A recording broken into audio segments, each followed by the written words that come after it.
Hey there, I'm back with another video. It's 4:41 p.m. It is April 10th, Thursday afternoon. And, I think I got a lot done today, but, I'm going to admit something. I am somebody who is very hard on themselves when I don't feel a sense of accomplishment.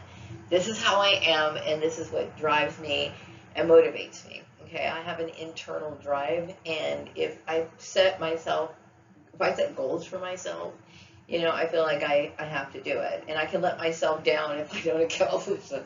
I'm very self-driven, okay? So anyway, I feel like I got a lot done today. And I plan on doing a little bit more after I make this video. Sometime later on this afternoon, or this evening, I'm going to go ahead and resume what I was working on. And so, of course, I wanted to take some time to go over some intuitive messages that I received as I was typing this out. Now, what I'm talking about is, it's like I'm talking about my work on the moral reset. And I know I've talked about it before, and I wanted to talk a little bit more about my frustrations of, how I've been placed in positions of isolation or, the gaslighting that I've received. And this is not me trying to pick a fight, but if I'm trying to explain, my current frustrations of, because Rex Laverne, in cooperation with other individuals, you know, tried to try to make it appear as though he had some sort of rights over me. It makes it very difficult for me to reach out to people in the past, and because he felt as though I needed permission. This was so offensive to me on so many levels. And he may have been inspired through religious teachings because maybe within his Christian denomination, women are very limited, maybe minorities, different races are very limited in their mindset, okay? But like I said, you act on those sort of things, you can find yourself in a situation of a legal issue. And in this case,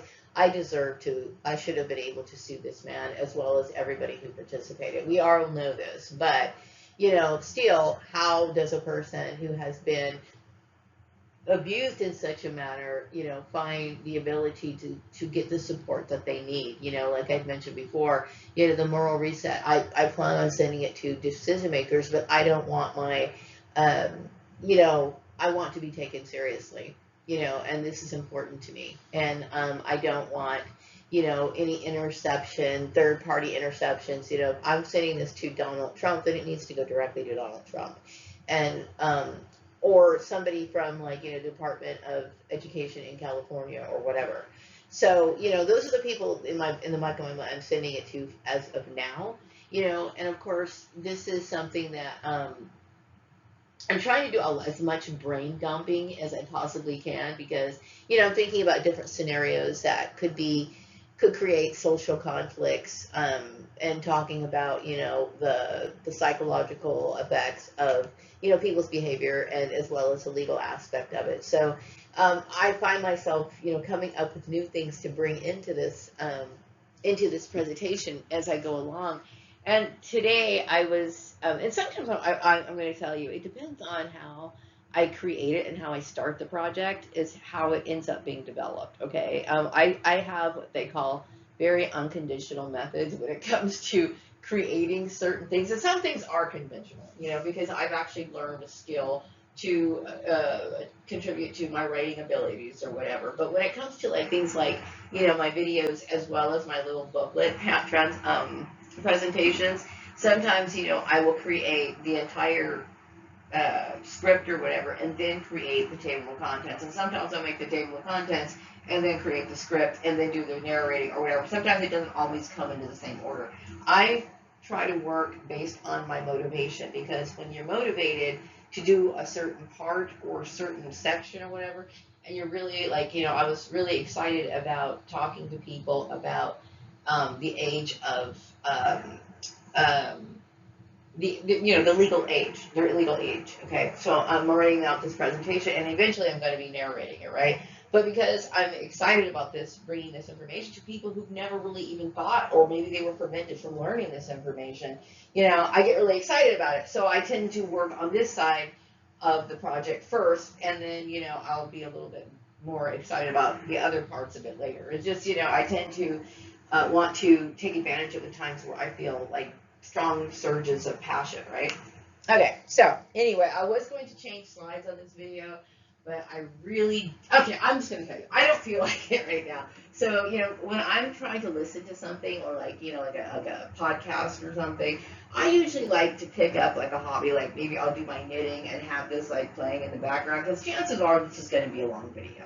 So, feel free to get like, your knitting needles, maybe a glass of wine or whatever. Just kind of sit back and listen to me talking, okay? Because you're not going to get any visuals into this, okay? So you can just hear me in the background. And sometimes that's a fun way of listening. But anyway, I decided to write the moral reset based on my experiences as a unique individual, okay? But I will say that what I experienced is something that is universal, that affects many people for different reasons. And a lot of people get bullied. I don't need to tell you why, but I think it's important for me to talk about the tactics that get used in bullying. I was bullied for my bloodline. I was bullied because of my race. I was bullied because of my sex. Like I said, I'm the epitome of somebody who has dealt with workplace discrimination.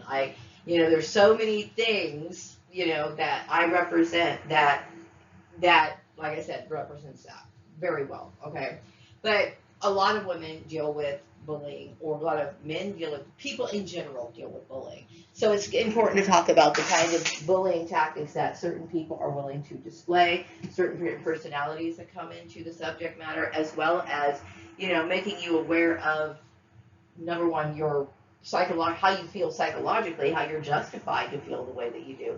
And then also, if something was to escalate to where you want to seek legal counsel, you could do so. And then also be aware of your rights, and also be able to identify when those rights are being trampled on. So I'm writing it, I'm talking a little bit about my own experiences, but mostly I'm trying to focus more on the individual. But I'm telling you these sort of things because I've lived through it, you know what I mean? And certain things that I feel like I don't have, like, I would say I raised my son by myself, okay, as a single parent. And I recognize, that, ideally we would like to have two parents loving us, two parents should. Like when we think about families, we think about families that are warm, caring. You got two good parents who love you, who devote their time, and they're always willing to listen and all this other. We all have our idea of the perfect family, but not everybody has that. Okay, in my situation, I would say somebody who grew up in an abusive environment. The very fact that I was put in situations of being targeted, the very fact that, my social interactions were manipulated in the way that I do, that's meant to develop a certain psychological feeling in a person. Okay, so a lot of people feel lost, they feel, depressed because they don't have a great family relationship, they don't have strong bonds. So a lot of people are going to gravitate towards certain lifestyles. I'm surprised that I turned out as good as I did, because really I could have gotten into, hard drugs. I could have been a drug addict. I could have sold drugs. I could be something along those lines. But I chose to continue, even though these people would wipe me out in every social situation I was in. These people were just like really hardcore. But what kept me afloat is that I believed in my vision. I believed that I was right, and I continued going on. But I'm writing it because I believe that I had a very hard life, and I also believe that people can learn from my experience. So yeah, I'm excited about my project. Okay, so what I want to talk about is today is, of course, my intuitive messages, and I did get an intuitive message that people are surprised because they look at me as a decent person.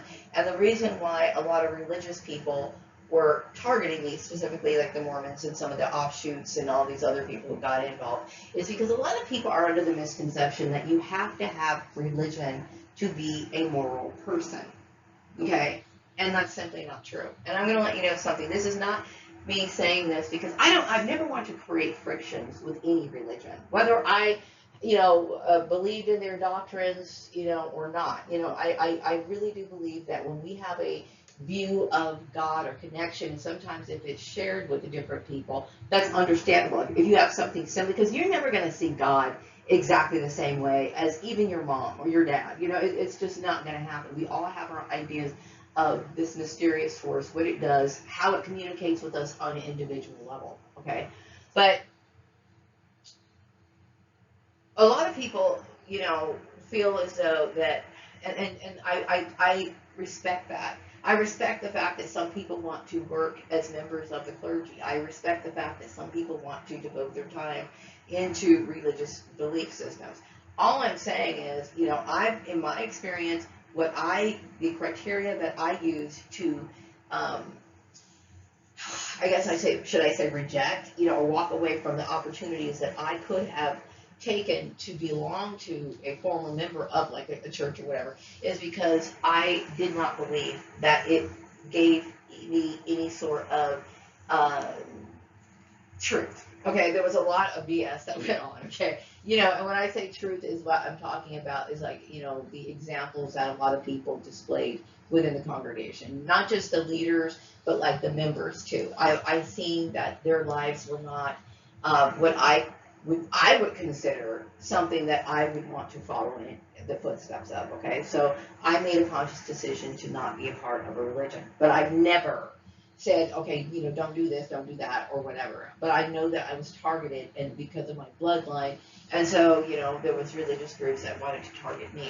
and so a lot of people believe that in order to be a decent person, to have morals, that the only way you can do it is if you're getting this from a religious group, okay?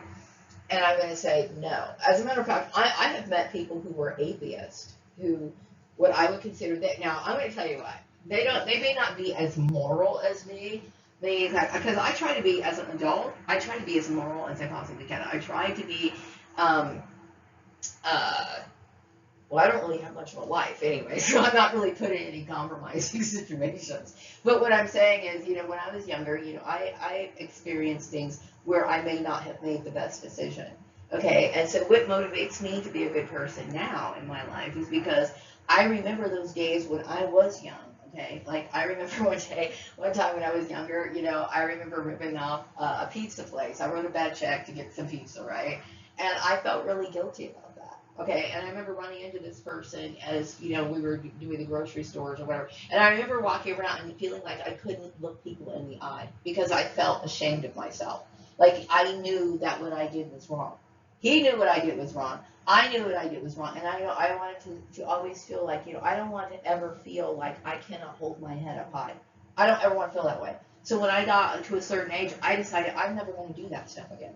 You know what I mean? I didn't like doing those sort of things. But, I will tell you what the wrongdoings of most people is developed out of some sort of dissatisfaction. Growing up, I'm not trying to use this as an excuse, okay? I am not trying to use this as an excuse. As an adult, I am fully responsible for my actions and for everything that I do. Just because life throws me garbage does not give me an excuse to, write bad checks or whatever, okay? But this is something I did when I was younger. Okay, but I did it mainly because I was developing some sort of OCD, some sort of compulsive behavior, because I needed to have some pleasure in my life because I felt like I had none. So this was my way of lashing out. And this is what a lot of people do when they feel like they're boxed in and they don't have any other way out. They'll do certain things. And I realized I don't like who I am. So I changed that.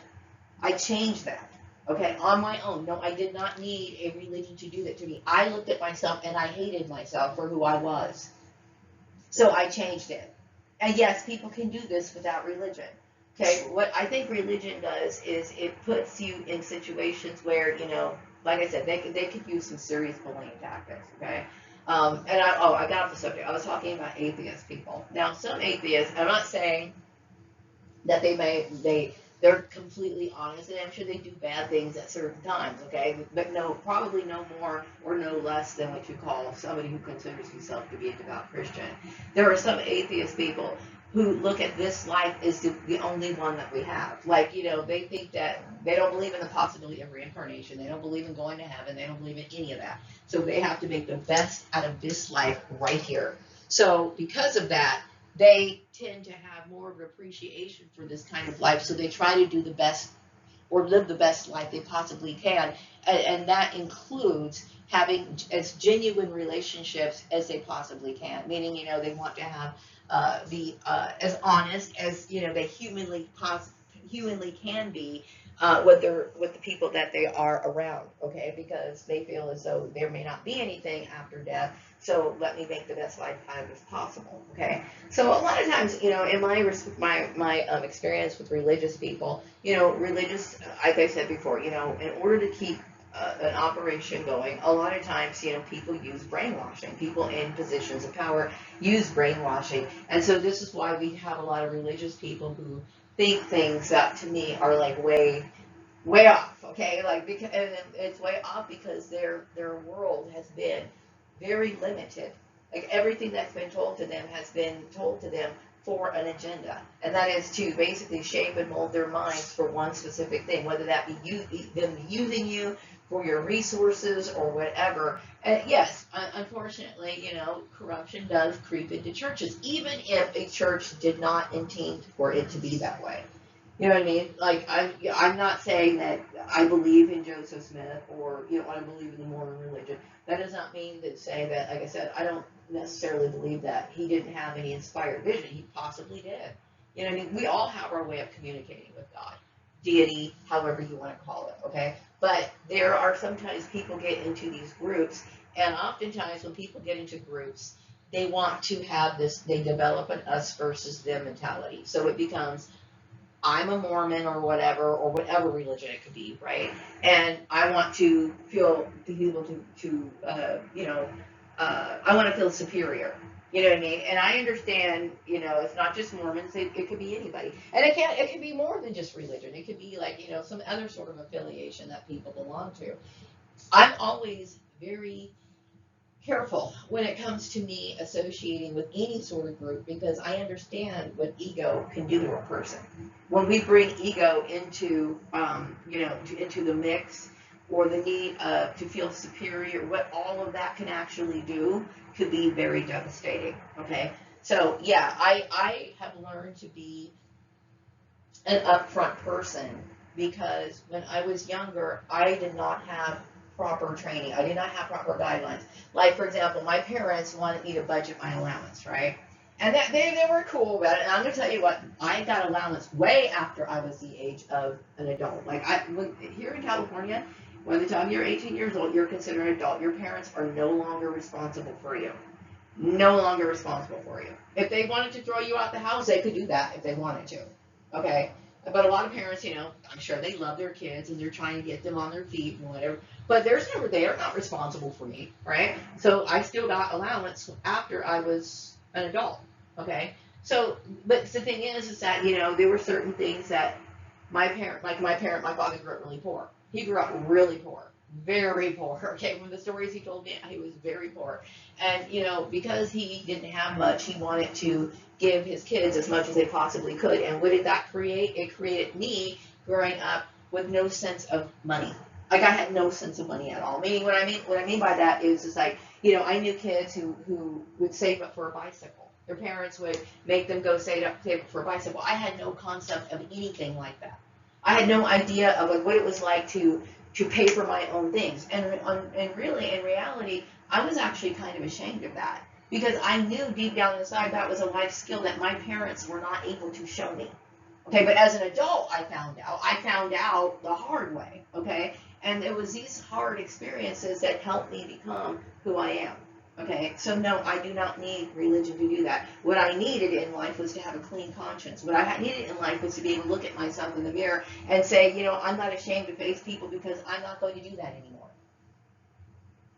And that's enough. It's enough. Okay. Now, yeah, I would consider my soul tribe people that you know are a part of my soul tribe. I consider them my friend. Now, what I mean by that is when I say friend, okay, I'm going to tell you what a definition of friendship is. Because I remember Steve Murray was working against my best interest, and he threw up this thing about him being my friend. Okay, some people think just because you're hanging out and you go to the store together, or you may have traveled a couple places together, they may be your regular lunch mate or whatever, that's your friend. Okay, but this is wrong. They might be what you call an acquaintance, somebody that you know. You know what I mean?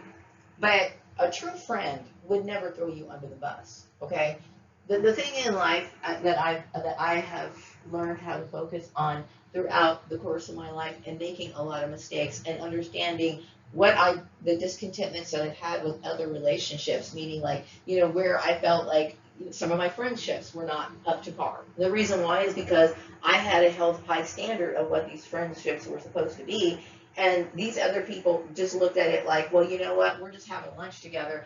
I'm going to throw you under the bus anyway. And then I'm going to come around a few weeks later, grin in your face, and then act like I'm your friend. Even though I'm actually working behind the scenes to throw you under a bus again, and take advantage of you and whatever.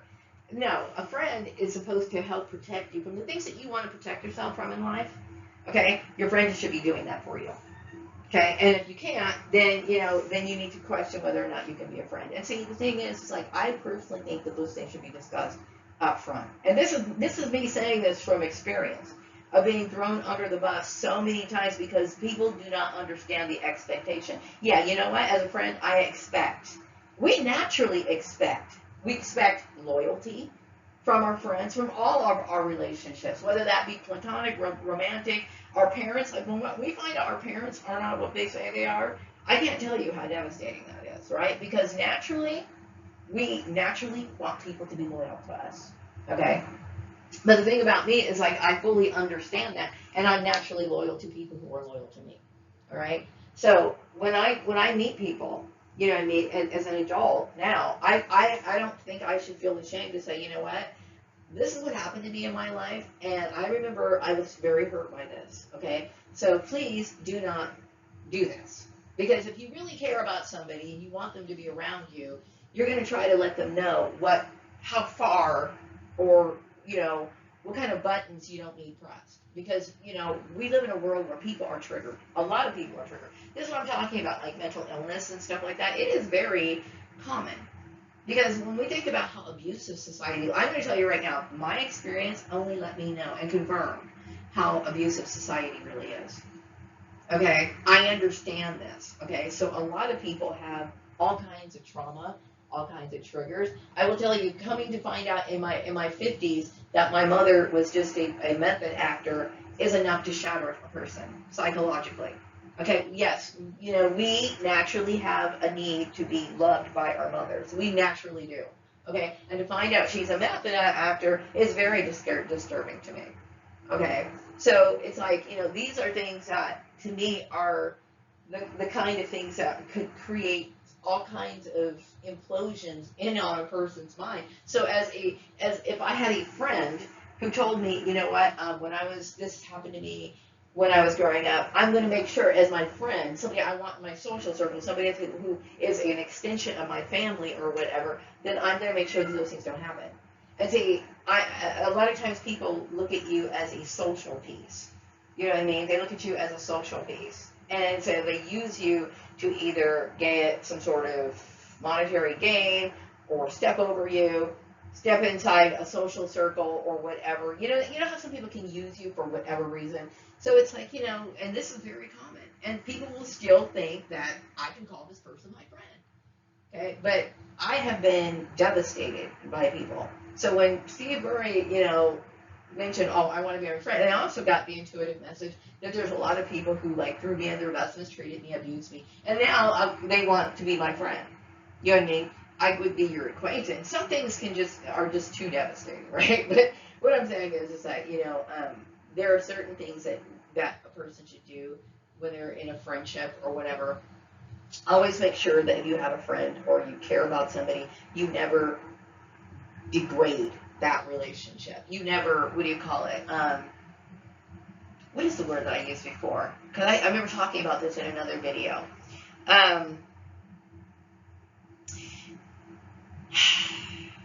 You don't want to lower it to the point of where they've done something so bad that you can no longer have respect for them.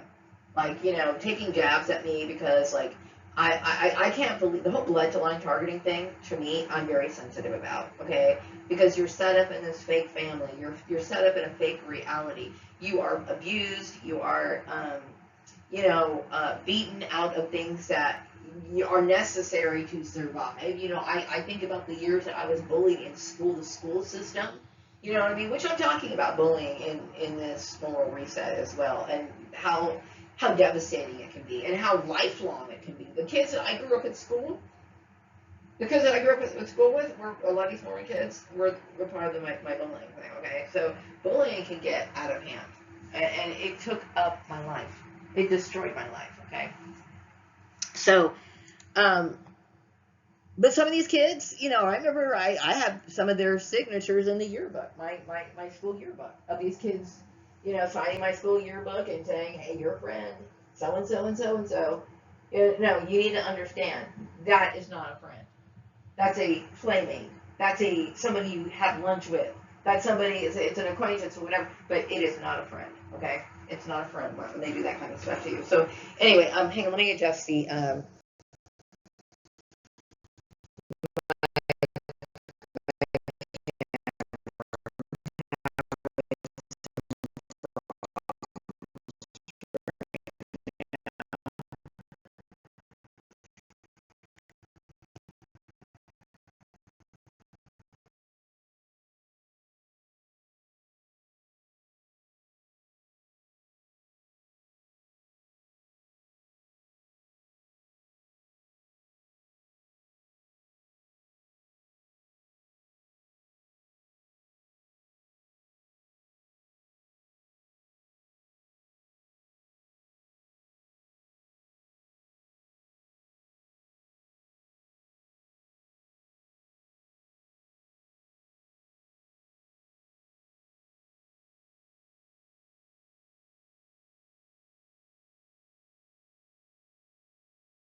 okay, so back, moving on to the next slide. Now, I decided to throw in a courtesy slide change because I got a little fumbled up a few minutes ago. So I thought, okay, I'm going to go ahead and switch some slides and put some different pictures in here.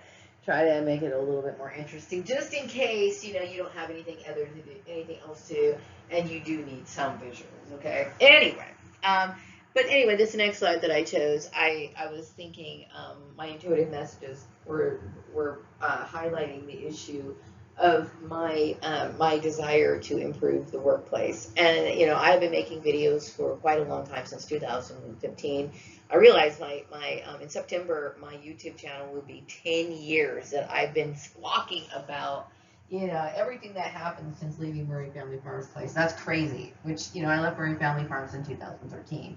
And before I dealt with Murray Family Farms, which I would think it was the biggest blow up I had ever dealt with when it comes to workplace mobbing, you know, I've dealt with workplace harassment for several years, as well as schoolyard bullying. So I think I'm somebody who is well qualified to talk about things like bullying, and to want to have some sort of advocate for some sort of improvement within work life. Okay, mind you, you know, all I can do is the best and set the example. I put a advertisement in my newsletter, this recent newsletter, talking about, you know, this one wall plaque. It was basically saying, you know, be the person you want to work with. I think one of my biggest disappointments, you know, in work life is that, you know, they talk about work-life balance at work, right? But they make it very difficult to actually attain it, mainly because a lot of managers or people who are running the company have this sort of dominating type of behavior, which, and I honestly think that this could be a traditional or generational type of repeated pattern that a lot of people aren't really aware of. A lot of people do not know how to manage people. They really don't. They want to be motivating, and they think that, you know, doing things that might cause psychological harm is going to motivate people. You know, I remember some of the ignorant things that a lot of people have said, not just managers, but like even my parents, right? My mom had a very skewed idea of how to discipline her kids. She really did. And you know, and how we discipline people, how we guide people, how we teach people, how we lead people. A lot of that gets very confused, blurred lines because people really never seen a good example. You know what I mean? Like my mom used to think that it was a good thing to shame children because she felt as though it was a way of getting some sort of reaction out of them. Yes, they got a reaction. Yes, they read into what you did to them, but you also psychologically scared them and scarred them for life, right? And this is not what you want to do. You want to set a good example by setting a positive tone, okay? And you know, I think a lot of the older generations really weren't into psychology. They, you know, a lot of people poo-pooed it, you know, meaning they didn't think that it was important. But I remember since I was a little girl, Maria Borden, and I have to make it very clear as to at what point in my life that I started developing these things because I'm aware that I lived before. I was C.B. Braganza. I was King Solomon. I was the wife of King Tut, and God knows who else, right? I'm starting to think I was somebody else who may have stood out in history a few days ago. That kind of flashed to my mind. But anyway, my thing is like when it comes to, you know, trying to make the workplace positive, I understand that most of us have had visions of, you know, the kind of life that we wanted to live. Okay. And I would say I'm going to emphasize people who have their 4-year degrees and even higher than that. I even think it's more tragedy in a lot of ways for these people who are degreed because a lot of people have spent in their time as well as their money only to go into a work environment where they're being enslaved. They don't feel empowered. They do not feel excited about their job. They feel like they've been duped, and that's horrible. Why? Because the work people really are not aware of how to manage people. A lot of people just they don't get it. I understand that they want results, you know what I mean, but a lot of people think that fear tactics, you know, is what gets people too motivated.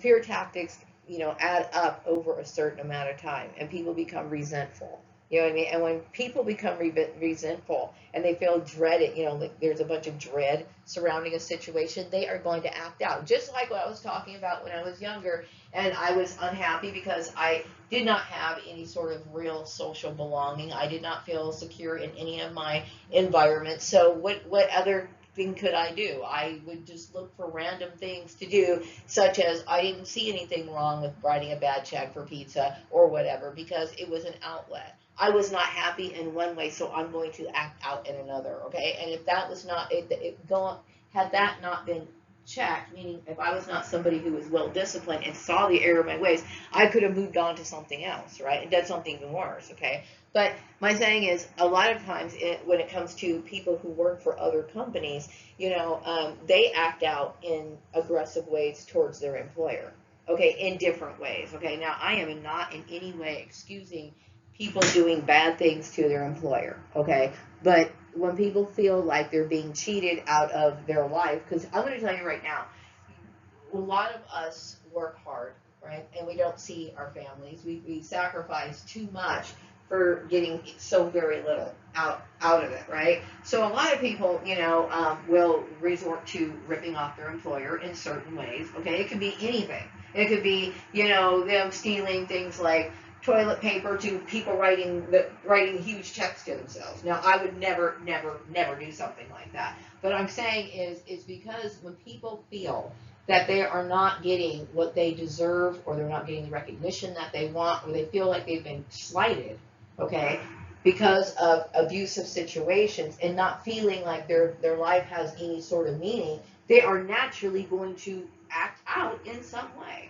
Okay, and this to me is important. I do see the importance of having a mentally healthy work environment as best as you possibly can. And so this is one of the reasons why I see the importance of psychology. My mom didn't see the importance of psychology, and I wish that she would have. You know what I mean? She had zero, you know, it's funny how people have like this dualistic thinking, okay? Dualistic thinking in my mom's, when it came to my mom, because like when she would try to convince me of something, she would use psychological research data to try to convince me. But when I would try to tell her how my feelings were based on what I read on psychology, she wanted to poo-poo it. You know, she wanted to, like, you know, whatever. And you'll find this sort of behavior when you're dealing with people. A lot of it is people wanting to build up their defense mechanisms. People want to protect their ego and this sort of stuff. So I understand. You know, my mom didn't want to face certain realities. This is, you know, I understand how people are. But anyway, and there's a lot of employers who don't want to face reality. They don't want to see that or come to the understanding that, you know, this is the reason why people do not want to stay in their under their employment. And I understand, you know, it seems like the average employee stays for anywhere from a year, 2 years, longest at the max. See, when I was growing up, we wanted to work for a company until we retired. That was the goal. That's what everybody was thinking and hoping. You know, that's what I got suckered and conned into. This is why I'm 54 years old and looking like a desperate fool bag lady, right? Because I thought that kind of life was still going to be around. Okay, I didn't think that we were going to get, you know, all of this sort of, you know, manipulation with employment and all this other garbage was going to be going on. Okay, but this is what's going on right now. So a lot of people are working. I just recently saw this meme on Facebook. It was called The Working Dead. The Working Dead, and how these people, you know, kind of, you know, resembling The Walking Dead, but it was basically referring to how people feel.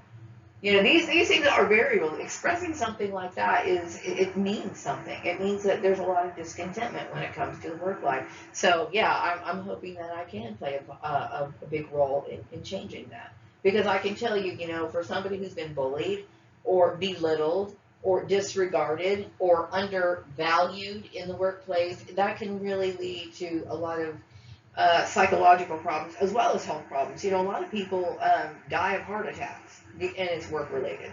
You know what I mean? I'm sure it's work related. Our number one stress is, chances are, it's work, because everything is tied to work. And unfortunately, one of the things I resented about human trafficking is it's too intimately tied. You know, or it could be too intimately tied when men are doing this to abuse women or something along those lines. Okay. So anyway, so not only it can be so oppressive on so many levels already. So yeah, I'm not doing. My goal is to not uh, do this to favor any particular cause. It's just that, you know, I think that people, you know, they've been dreaming all their life to have some sort of balance. And the sad part is when, you know, when it comes to work and home life, it's hard to strike that balance when, you know, we feel so shitty about our jobs. You know, like I remember when I was working in Chatsworth. Now I do understand that my boss Karen was influenced by outside forces, okay, but she still believed in a lot of the hype at that time, okay, and you know, I will say that there were certain people that were in that organization that I was working at, you know, that didn't act exactly right, and unfortunately, I do believe she did have some sort of mediator to come in and try to resolve the problem. But the problem was is that when you're dealing with covert stalking and these sort of things, nobody's going to admit to anything. Okay, and this is why I'm talking about things like human trafficking, stalking, and stuff like this. These undercurrents that could be influencing, you know, what's going on in the workplace. Okay, I did upload a video a few days ago. I think I made a couple of videos in the last week, and I made them but didn't upload them. But there was one that had like a graph that I took off of online, and it had like the percentages of the different kinds of human trafficking that's been going on. And of course, I talk about what the kind of human trafficking that goes on in employment, right? When you're dealing with human trafficking, oftentimes we deal with people like handlers. I call them handlers. Your perpetrator or whatever that who feel that they need to either correct their behavior or they're doing it for some sort of reason, and they have people enacting abusive tactics out on you in the workplace. Okay, I'm going to tell you, this is going on a lot. The numbers were just like astronomical, and that was displayed on that statistical data information that I got online, and I used it for the picture. I can't give you the exact numbers now because I don't remember, but I remember saying, "Oh shit!" when I saw it. I was like, "Wow, you know, I really want people to understand more about human trafficking." I'm hoping that I'll have time to make a video about noticing signs of human trafficking in other places or in the workplace, because, you know, or abuse in the workplace, Maybe employers adapting, certain policies so that people can, identify when these sort of bullying things are escalating, to save people their lives, saving lives. Because when you think about it, okay, I keep saying this again, I'm going to say it again, okay, I'm 54 years old, okay, and I've had several jobs throughout my life. And I've worked hard at them, and I never meant to be in a situation like this. I literally, when I started all my jobs, I wanted to stay there until I retired. That's my goal in every situation, especially as a woman who, we're in a situation where we're at right now, where people are so reliant upon like the work system, and then to have like that being blocked and played with through like DEI initiatives or whatever, and then having online platforms messed up as well with these sort of weird, I'm going to call them distorted policy, removing it, whatever, without your knowledge, not even talking about it in the contracts or whatever. These sort of games that get played in the background, these covert operations, it takes a toll on people, okay? And what people want to do is they want to feel safe about work. They want to feel like their life there's a possible attainable goal. They don't want to feel like, they don't want to feel like life is hopeless. And there's a lot of employers that cast that feeling, that vibe over their employees, because a lot of it's generational, a lot of it's traditional, meaning, they probably had parents, peers, teachers, bosses that didn't really care about people's psychological well-being at all. Especially, I would say, the older generations, as you go back, a lot of them really didn't see the importance of it. Okay, but I've always seen the importance of it. You know what I mean? And I think this is the main key as to why so many people are unhappy. So I'm going to go on to the next slide, another courtesy slide. Okay, and on to the next slide. Okay, so this next slide is a picture of me. Now, I just updated my social media. Now, I know that in the past, when I first realized I was gang stalked, I believe that, I had this like group of people who were telling people don't connect with Maria on social media, blah, blah, blah, blah, blah. I think a lot of people have things like LinkedIn or whatever. I've had a few LinkedIn accounts throughout the years. I've been played with so many times. So I don't really like LinkedIn as much, and I don't really like any of them. But what I wanted to do was I wanted to be a little bit more, I wanted to discuss my skills a little bit more in depth, okay, and without having to modify my resume too much. Now, I want to enjoy work. That's something I think everybody wants to do. And so I want to be work in a position where I don't feel as though my employer is feeling as though this is some sort of game. Like I felt as though when I was working at Rex Laverne's place, that it was always, I don't feel as though he took me seriously. Meaning, like he was, I was being a victim of human trafficking. So he had some other alternative, that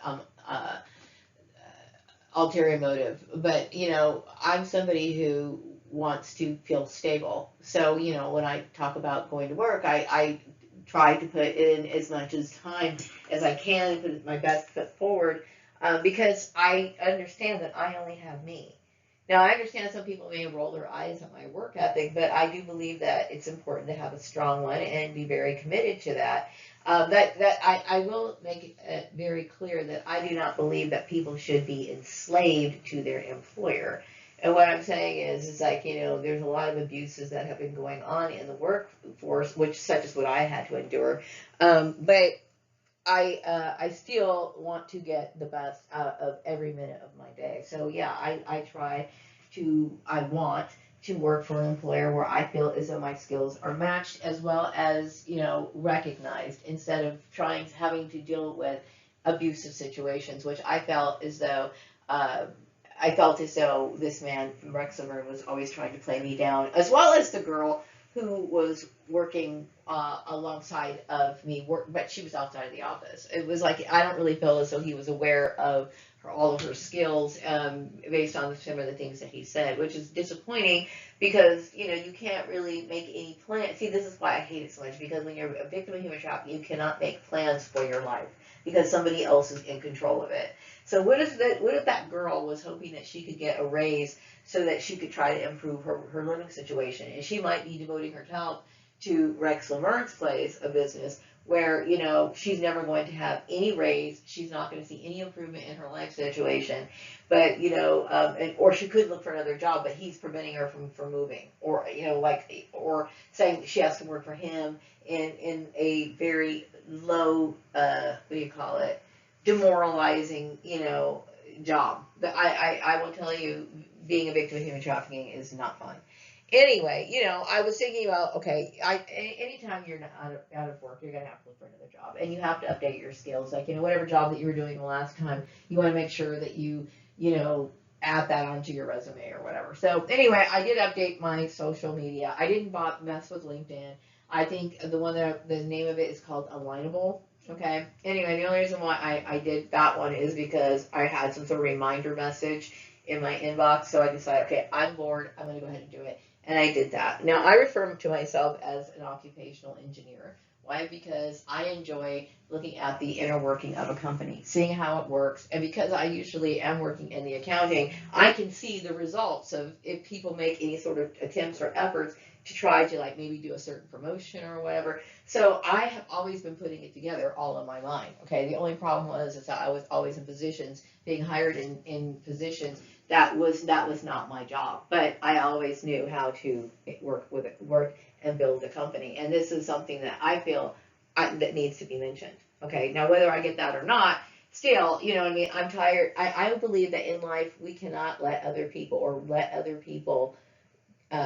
rely on other people's validation, because when we think about the psychological layers of people wanting to protect their ego or whatever, some people are never going to give you that validation. Okay, and I'm well aware of that, but I also am well aware of my worth, right? So yes, I have the right to call myself an occupational engineer. This is who I am. If people ask me what I'm doing, oh, I'm not working right now, but yeah, that's what I am. I'm an occupational engineer.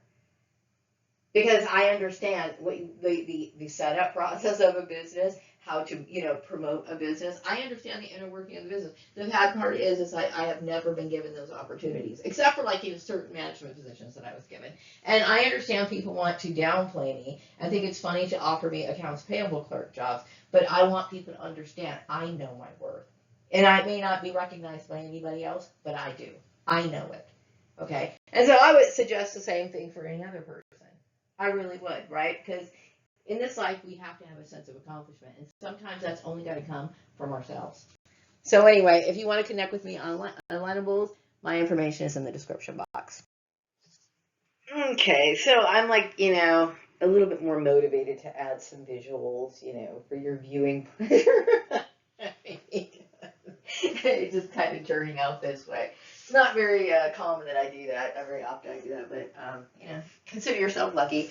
Anyway, so I got this intuitive message as I was pausing and adjusting the last slide.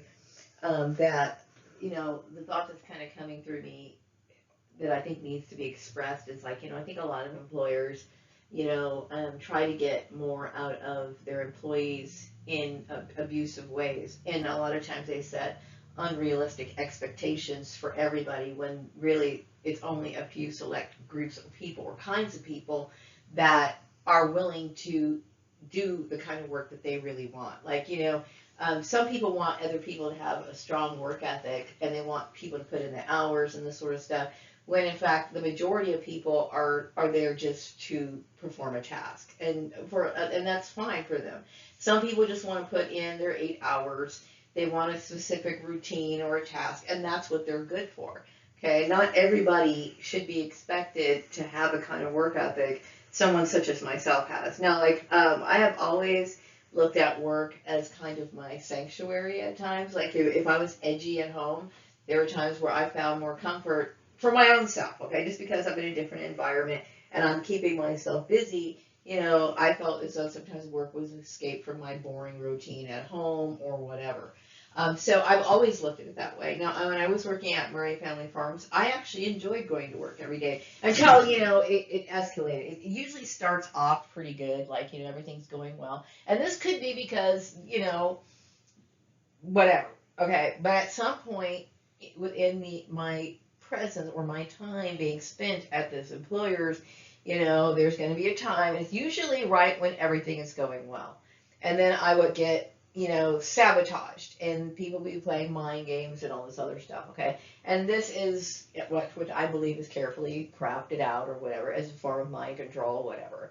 Um, but anyway, but before all of that happened, if I was bored on the weekend, like, if I had nothing to do at home, I would get my car and say, oh, I know this needs to be done on Tuesday. I could get a head start on it and do it now. And no one has to prompt me. I'm somebody who has always been self-driven and enjoys always being on top of that. That's a unique trait. It's not in everybody, but there's certain employers or employers in general that expect people to put in this sort of devotion or sort of time, this sort of mindset, this sort of drive that not everybody has. Okay, most people just want to be regular workers, and that's fine. Okay, but I'm just saying is that I think this a lot of times people have a lot of expectations for the average worker, and they really shouldn't have that. And why that's coming through is just a message that I felt that needed to be said for spiritual purposes.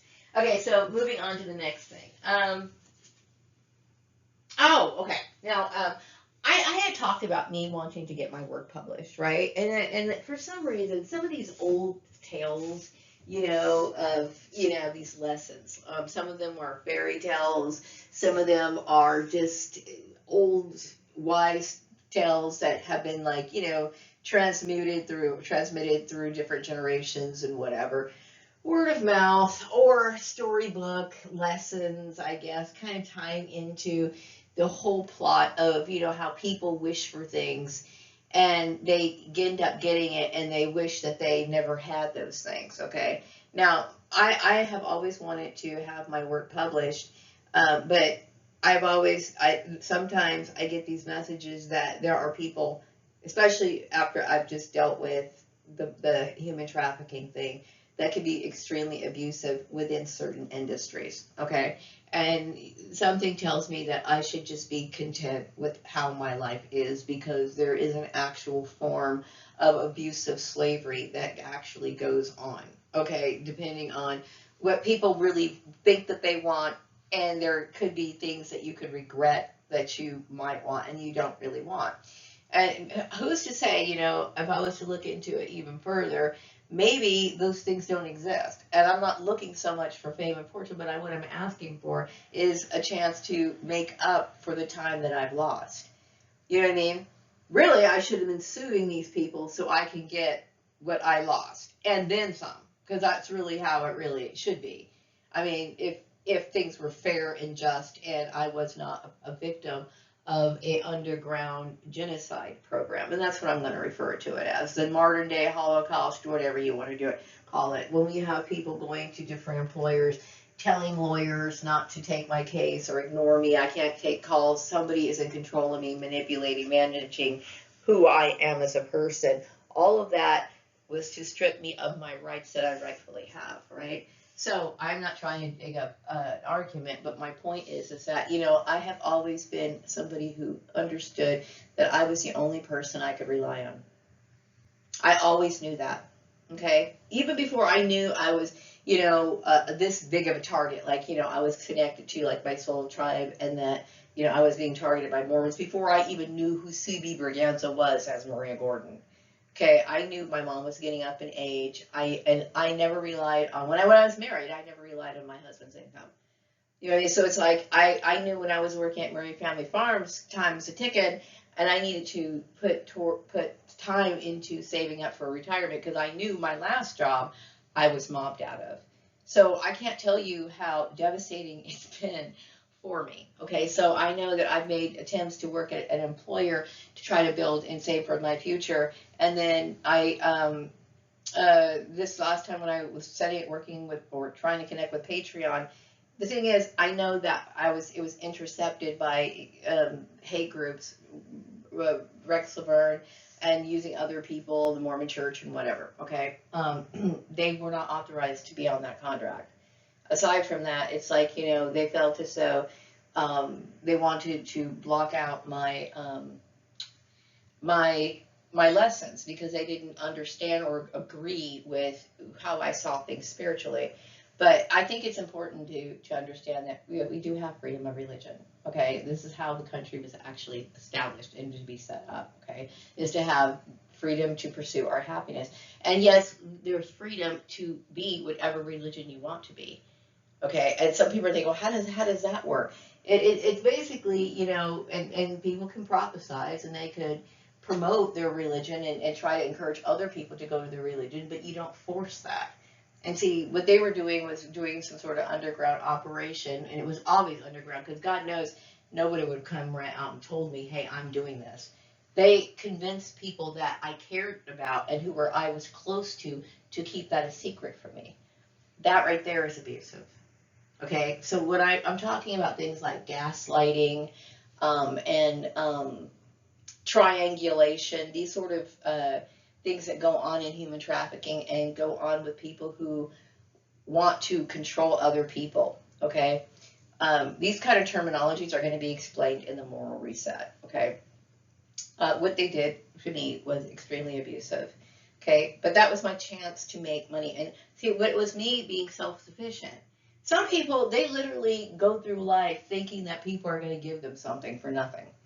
Okay, I've always tried to work for everything I've had. Okay, I've never tried to take the easy way out. I never tried to marry somebody rich for their money.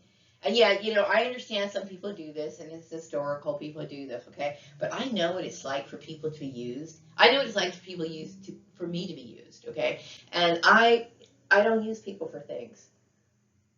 I don't use people for things, okay? That's just how I live my life, okay? Because I decided in my life that I wanted to live with a clean conscience.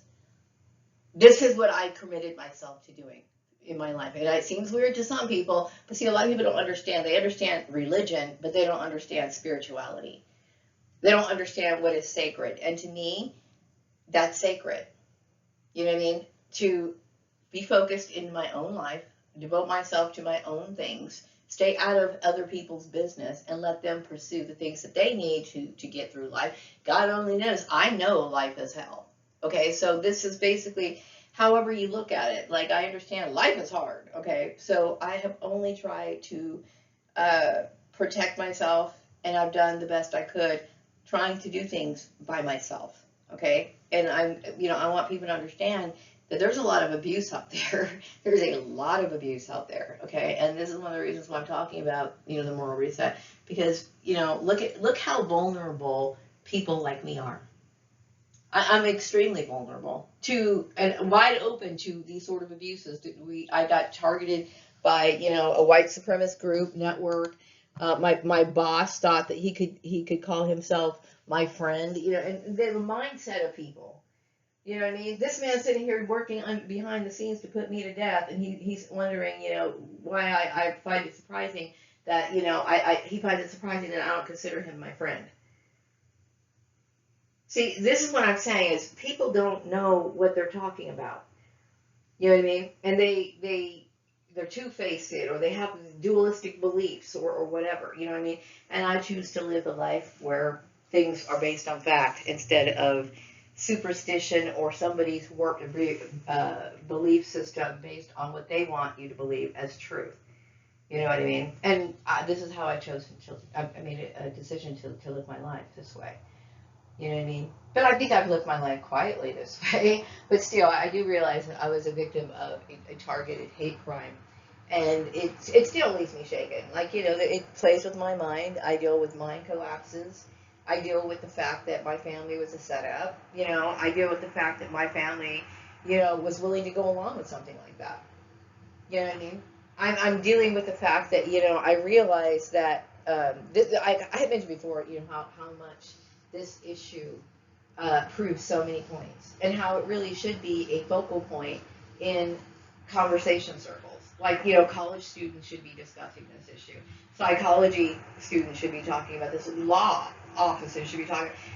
Religions should start really looking at this issue, because when corruption enters into a place that you consider to be a house of worship, okay, and you accept it blindly, is when you join religions, are you doing it for the better, or are you doing it for the worse? Or are you being coerced? You know what I mean? It's like, I think in order to bring about a better society, knowledge has to be something that people need to pursue, and also have to value. Because I believe in following what, you know, the truth, I guess, you know what I mean, the truth. Anyway, I think, is there anything else I wanted to say? But yeah, I think that society in general teaches us to focus on deceptive things, to drift us from our true sense of spirituality, and I know that a lot of people think materialism is important, and I don't get me wrong, okay? If I had the opportunity to move out of my shitty apartment, I certainly would, okay? But I've never had, like, these lavish ideas, because I understand a lot of things that, like, a huge house and all the material trappings. Oftentimes, there's a lot that goes along with that. I'm sure there is, okay? I've always lived rather modestly, even though I know people who tried to bully me out of things like my trips to the 99-cent store, and begrudging my clothing collection that comes from either department stores, online, and even the thrift store or garage sales. Okay, just people who wanted to squash out my sense of happiness, and people who thought that I would be envious of people who had more, like, because some people, okay, it's not just a better car. Some people have cars, okay, like, I don't even have a car anymore. They took my car. I'm going to say they took my car because I made efforts to be financially independent, and there was always a little game that was put in place. So when you see me walking around town as this bag lady, you need to understand that I was in some sort of war for my soul, literally, okay, and I'm shocked. But at the same time, I've always lived a very simple life, because that's really all I want. I mean, I understand how wicked things can be. You know what I mean? And I don't really want to have to deal with that sort of stuff. I understand. I understood for a very long time that I wanted to have better standards, because I didn't want to become the problem, a part of the problem. You know what I mean? But anyway. Okay. And that's really it. I think I'm kind of wrapping all that up. I did get an intuitive message this afternoon, about Mr. Elon Musk. And I think that he wants to spend some time with me, like, get to know me, which is kind of cool, because I'd like to pick his brain, and become his friend. I know a lot's been going on right now, but, you know, um, it'd be kind of cool to just to get to know someone, Um, I think that's pretty much all I want to say. I hope you all have a good evening. Take care.